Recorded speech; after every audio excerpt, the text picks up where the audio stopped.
Hi praise the Lord. கர்த்தருக்கு ஸ்தோத்திரம். Shalom everyone. Welcome to hope without borders. So ரொம்ப நாளைக்கு அப்புறம் ஒரு சின்ன பிரேக், நாட் டு சே சின்ன பிரேக், ஒரு லாங் பிரேக் அப்புறம் நான் திரும்பவும் என்னோட ட்ராக் வந்திருக்கேன். ஸோ ஹோப் வித்அவுட் பார்டர்ஸ் இதுக்கப்புறம் வாரத்துக்கு ஒரு வீடியோவாக ரிலீஸ் ஆகும். ஸோ கண்டிப்பாக கர்த்தர் உங்களோட இருக்கிறார் என்று சொல்லி விசுவாசத்தோட இந்த டிவோஷனை இன்னிலிருந்து இந்த மண்டேலேருந்து ஆரம்பிக்கிறேன். ஓகேங்களா? So let's go to the episode. இன்னைக்கு நம்ம எதை பற்றி பேச போகிறோம் நீங்கள் பார்த்தீங்கன்னா ரெக்கக்னிஷன். ஸோ ரெக்கக்னிஷன் சொல்லும் போது நிறைய பேருக்கு வந்து இந்த ரெக்கக்னிஷன் வேணும், ஸோ ஒரு அப்ரிசியேஷன் வேணும்னு சொல்லி நிறைய பேர் ஓடுவாங்க. ஸோ அந்த காரியத்தை குறித்து தான் இன்னைக்கு பேச போகிறோம். So let's go. ரெக்கக்னிஷன் சொல்லும் போது மனிதர்கள் பார்க்கலனாலும் தேவன் அந்த விஷயத்த பார்க்குறாரு. உங்கள் லைஃப்க்கு ரெக்கக்னிஷனாக இருக்கட்டும், அண்ட் நீங்கள் செய்கிற வேலைக்காக இருக்கட்டும். ஸோ நீங்கள் வேலை செய்கிற இடத்துல உங்களுக்கு ரெக்கக்னிஷன் கிடைக்கலனாலும் ஆண்டவர் அந்த ரெக்கக்னிஷனை கொடுக்குறவராக இருக்கார்.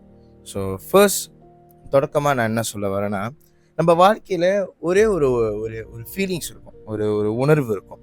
ஸோ என்னன்னாக்கா, யாரும் என்னை பார்க்கல அப்படின்னு சொல்லி ஒரு உணர்வு இருக்கும்.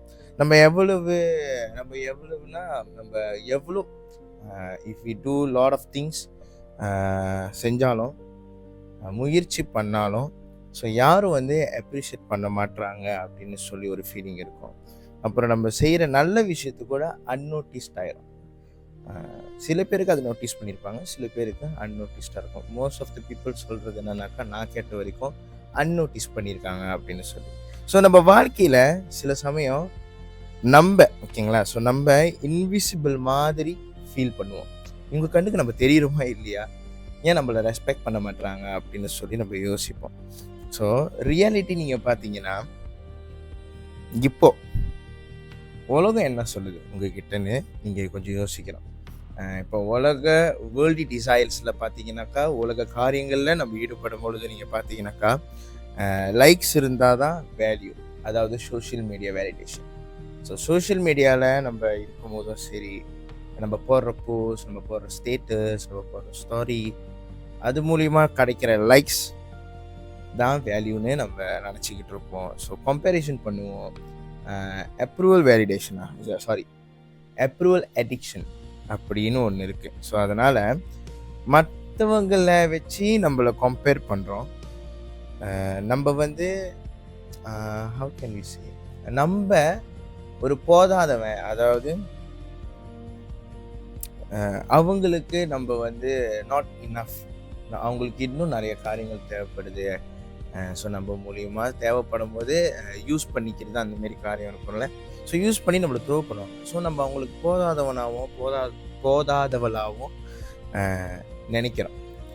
பட் ஒரு விஷயம் நம்ம தெரிஞ்சுக்கணும், இந்த மனுஷங்க வந்து ரெக்கக்னேஷனுக்கு பின்னாடி ஓடும்போது, ஸோ அதாவது நம்ம ரெக்கக்னேஷனுக்கு பின்னாடி ஓடும்போது நம்ம உண்மையான அடையாளம் தொலைந்து போயிடும். The real identity will be disappear. So inner கான்ஃப்ளிக்ட்னு ஒரு விஷயம் நம்ம வந்து பண்ணணும். எப்போ ஆண்டு சமூகத்தில் போய் உட்காரும் பொழுதும் சரி, சபைக்கு போகும் பொழுதும் சரி, நம்மளுக்குள்ள நம்ம சில விஷயங்களை கேள்வி கேட்டுக்கணும்.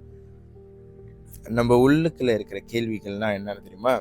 ஏன் என்னை யாரும் கவனிக்கலை, நான் வர்த்து இல்லையா, நான் செய்கிறது எல்லாம் யூஸ்லெஸ்ஸா அப்படின்னு நம்ம நிறைய கேள்விகளோடு சபைக்கு போவோம், ஊழியங்களுக்கு போவோம். ஸோ ஊழியத்தில் நம்ம வந்து அங்கீகாரம் இருந்தால் தான் நம்மளுக்கு வந்து மதிப்பு கிடைக்கும் அப்படின்னு சொல்லி நிறைய பேருக்கு ஒரு மைண்ட் செட் இருக்கும். So but it's really wrong. அது வந்து உங்களை ஒரு மன அழுத்தத்துக்கும் உங்களோட குணத்தை மாற்றுறதுக்கும் ஒரு குறை இருக்கிற உணர்வு உங்களுக்கு கொடுக்கும். தன்னம்பிக்கை, அதாவது நம்மளுக்கு இருக்கிற அந்த ஹோப், ஃபேத் எல்லாமே நம்ம இழக்க ஆரம்பிச்சிடும். பட் ரெக்கக்னிஷன் இல்லாத போது நம்ம ஐடென்டிட்டி ஒடிந்து போக ஆரம்பிக்கும்.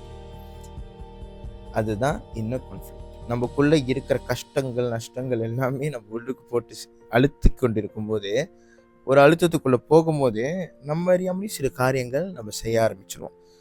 எப்படின்னாக்கா, ஒரு சர்டன் டைமில் நான் செஞ்சது எல்லாமே ரைட், நான் இப்போ எதை செஞ்சாலும் அது சரியாக இருக்கும் அப்படின்னு ஒரு மைண்ட் செட் வரும். ஆனால் ஒரு உண்மையான ஒரு மாற்றம் வேணும்னா நீங்கள் என்ன பண்ணணுன்றதை நான் சொல்கிறேன். ஒரு உண்மை இருக்குது அதில். என்னதுன்னா, மனிதர்கள் பார்க்காததை தேவன் பார்க்குறாருன்னு முதல்ல நீங்கள் நம்பணும்.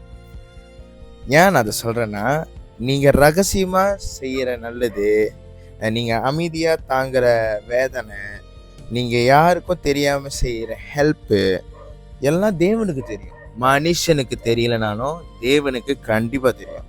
ஸோ உலகம் உங்களை ஓவர் லுக் பண்ணாலும் தேவன் ஒருபோதும் உங்களை ஓவர் லுக் பண்ண மாட்டார் அப்படின்னு எப்போவுமே அதை விசுவாசத்தோட நம்பணும்.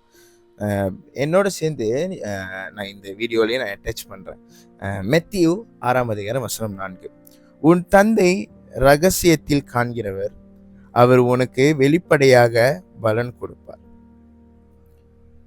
ஸோ உங்களுக்கு வந்து ஈஸியாக புரியுற மாதிரி தான் இந்த வசனம் நான் சொல்கிறேன். But original verse I will put இந்த வீடியோவில். ஸோ இதோட விளக்கம் என்னன்னாக்கா, தேவன் சீக்கிரட்டாக பார்க்குறவர் இல்லை. மனிதர்கள் வந்து உங்களை அப்ரிஷியேட் பண்ணாலும் ரெக்கக்னிஷன் கொடுத்தாலும், அதாவது நீங்கள் செய்கிற வேலைக்கு அவங்க கிளாப் பண்ணி அப்ளாஸ் பண்ணும்போதும் சரி, சில பேர் பண்ணுவாங்க, பண்ணாமலும் இருப்பாங்க. ஸோ தேவன் ரைட் டைமில் ஹானர் பண்ணுவாங்க. ஓகேங்க, கடவுள் வந்து உங்களுக்கு ரைட் டைமில் உங்களுக்கு தேவையானதை கொடுப்பார். ஸோ மனிதர்கள் உங்களுக்கு எதுவுமே பண்ணலைனாலும், ஓகேங்களா, பண்ணியிருந்தாலும் அது உலக காரியமாக தான் இருந்திருக்கும் தவிர உங்களோட ஸ்பிரிச்சுவல் லைஃப் ரெக்கக்னிஷன் ஒரு காரியம் உங்களுக்கு வந்திருக்காது. ஸோ தேவன் உங்களுக்கு ரைட் டைமில் ரைட்டான ஹானர் ஸ்பிரிச்சுவல் லைஃப்பில் உங்களுக்கு கொடுப்பார். ஸோ நீங்கள் ஒன்றும் உலக காரியம்னு சொல்லி ஓடும் பொழுது இந்த உலகத்தில் கிடைக்கிற கைத்தட்டல், இந்த சத்தம், இந்த பெருமை, இந்த ரெக்கக்னிஷன் எல்லாம் ஜீரோ இன் காட்ஸ் ஐஸ். ஓகேங்களா? So God recognition is always on time, never late. அப்படியே அது லேட் ஆகினாலும் நம்ம சரியான பாதையில் இருக்குமா இல்லையான்னு சிந்திக்கிற நேரமாக இருக்கும். ஸோ ஆண்டவர் சரியான நேரத்தில் சரியான ரெக்கக்னிஷன் உங்களுக்கு கொடுப்பாரு. ஸோ நம்பிக்கை, ஓகேங்களா? ஸோ நான் அந்த ஹோப் சொன்னல, அந்த ஹோப் டிக்ளரேஷன் எப்போவுமே நம்ம பண்ணணும். ஸோ நீங்கள் பார்க்கப்படுகிறவனாக இருக்கீங்க, தேர்ந்தெடுக்கப்பட்டவனாக இருக்கீங்க. ஆண்டவரால் ஒரு பர்பஸ்க்காக உங்களை அவர் தேர்ந்தெடுக்கப்பட்ட ஒரு நபராக நீங்கள் இருக்கீங்க. யாரும் உங்களை கவனிக்கலன்னு நினைக்காதீங்க. இந்த உலகம் is temporary, this world is totally temporary. நீங்கள் மறைஞ்சு போனவன் இல்லை, தேவனுடைய கண்களில் முக்கியமான பாத்திரமாக நீங்கள் இருக்கீங்க. வேதத்தில் கூட இருக்கு, உடைந்த பாத்திரத்தை கூட ஆண்டவர் ஒட்டி அவனை சரியான பாதையில் வழி நடத்துகிறது தான் தேவனுடைய காரியமாக இருக்கு. ஸோ நீங்கள் இந்த நாளில் யோசிக்க வேண்டிய ஒரே ஒரு விஷயம், அட்டென்ஷனை சேஸ் பண்ணாதீங்க, பர்பஸை சேஸ் பண்ணாதீங்க, சீக்ரெட்டில் ஃபேத்ஃபுல்லாக இருங்க. ஓகேங்களா? உலக பர்பஸ் இல்லை, உலக அட்டென்ஷன் இல்லை. ஓகேங்களா? அட்டென்ஷன்ன்றது தேவையே இல்லை. இந்த பர்பஸ்ன்னு சொல்லும் போது உலக பர்பஸ் இல்லை, தேவனுடைய பர்பஸை தேடுங்க. ஆண்டவர் உங்களுக்குன்னு நிறைய காரியங்கள் வச்சிருப்பாரு. ஸோ தேவனுடைய பர்பஸை தேடுங்க, உலக பர்பஸ் இல்லை. சீக்கிரட்டாக ஃபேத்ஃபுல்லாக இருங்க. ஒரு நாள் தேவன் உங்களையும் உயர்த்துவார். உங்களோட ரெக்கக்னேஷன் உலகத்தில் இல்லைன்னு நினைக்காதீங்க. எப்போவுமே அது தேவனோட கைகளில் சேஃபாக, அழகாக, செக்யூர்டாக இருக்குது. ஸோ இப்படி இருக்கும்போது நீங்கள் தேவனிடத்தில் எவ்வளோ தூரம் போகிறீங்கன்றது தான் உங்களோட சேலஞ்சு. இப்போ ஏன் நான் சேலஞ்சு சொல்கிறேன்னாக்கா, இப்போ இருக்கிற வாலிப பிள்ளைங்களும் சரி, இப்போ இருக்கிற யங் அடால்ட்ஸ், ஈவன் தோ சின்ன பிள்ளைங்களாக இருந்தாலும் சரி, பெரியவங்களாக இருந்தாலும் சரி, சில சமயம் தேவனை மறந்துடுறாங்க. தேவனை மறந்து உலகத்துக்கு பின்னாடி ஓட ஓட ஓட ஓட காலம் போயிடும், டைம் போயிடும், எல்லாமே போயிடும். ஸோ எல்லாமே போகிறனால நம்ம தேவனை தேடாமல் இருக்கோம்ல, உங்களுக்கான அங்கீகாரம் இருக்காது, உங்களுக்கான நேரம் இருக்காது, அதாவது உங்களுக்கான ரெக்கக்னிஷன் தான் அந்த அங்கீகாரம். ஓகேங்களா? ஸோ அண்ட் ஆல்சோ நம்மளை சொன்ன அந்த பர்பஸ் ஃபேத்ஃபுல்லாக எதுலேயும் இருக்க முடியாது. ஏன்னா உலகம் பின்னாடி போகும்போது உலகத்தில் பார்க்குற காரியங்களை நம்மளும் அதை கன்சியூம் பண்ணிக்கிட்டே இருப்போம் தவிர பரிசுத்தவானாக நம்மளால் மாற முடியாது.